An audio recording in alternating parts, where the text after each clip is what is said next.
আসসালামু আলাইকুম।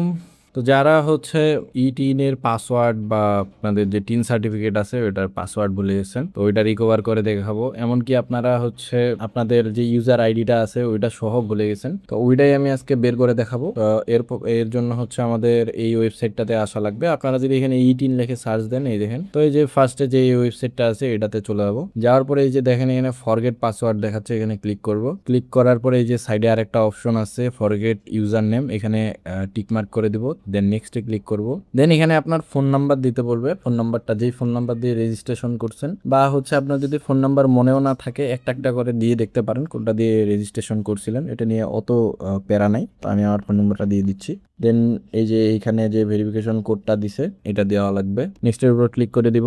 আচ্ছা, এই নাম্বারে আমার নাই, আমি নিজেও ভুলে গেছি। এই নাম্বার দিয়ে দেখি, তারপরে আবার কোডটা দিব। নেক্সটের উপর ক্লিক করা। দেখতে পাচ্ছেন what is your pet name এইখানে দেখাচ্ছে। আমি এটা আসলে ওই যে যখন আপনারা টিন সার্টিফিকেটটা রেজিস্ট্রেশন করেন তখন কিছু কোশ্চিন এন্ড অ্যান্সার ছিল, তো ওইটাই এখানে চাইতেছে। আমি আমার বিড়ালের নাম দিয়ে দিব। দেন সেন্ড মি পাসওয়ার্ডে ক্লিক করে দিব। আমার ফোন নাম্বারে একটা ভেরিফিকেশন কোড যাবে, কোডটা এখানে দেওয়া লাগবে। দেন হচ্ছে মোবাইল নাম্বারটা আবার দেওয়া লাগবে। সাবমিট করে দিলাম।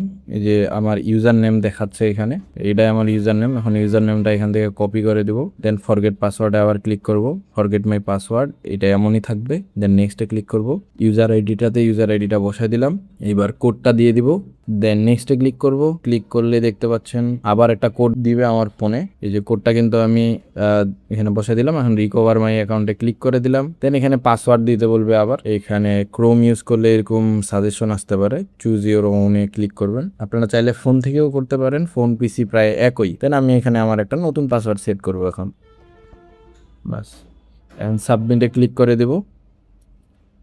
এটা আমার চেঞ্জ হয়ে গেছে। এখন আমি যদি লগ ইন করি, এই যে এখানে লগ ইন অপশন আছে, এখন লগ ইন করে দেখব। আপনারা যদি টিন রেজিস্ট্রেশনের ইয়াটা আবার ডাউনলোড করতে চান তাহলে এই যে আপনার এখানে ভিউ টিন সার্টিফিকেটে ক্লিক করবেন। ক্লিক করলে কিন্তু আপনাদের এখানে টিন সার্টিফিকেটটা দেখাবে। এই যে এখানে ভিউ টিন সার্টিফিকেট, দেন এটা চাইলে আপনারা এখানে ডাউনলোডও করতে পারেন। তো এরকম করে আপনারা আপনাদের টিন সার্টিফিকেটের যদি নাম্বার বা ইউজার নেম পাসওয়ার্ড সবকিছু ভুলে যান, তাও কিন্তু রিকভার করতে পারবেন। আর কেউ যদি ই টিন রিটার্ন দেখাইতে চান, তো সেটা কিভাবে কি করবেন সেই রিলেটেড ভিডিও আমার অলরেডি দেওয়া আছে চ্যানেলে, আপনারা চেক করে নিতে পারেন। সবাই ভালো থাকবেন। আসসালামু আলাইকুম। আর ভিডিওটা আপনাদের কাজে লাগলে অবশ্যই সাবস্ক্রাইব করে দিবেন।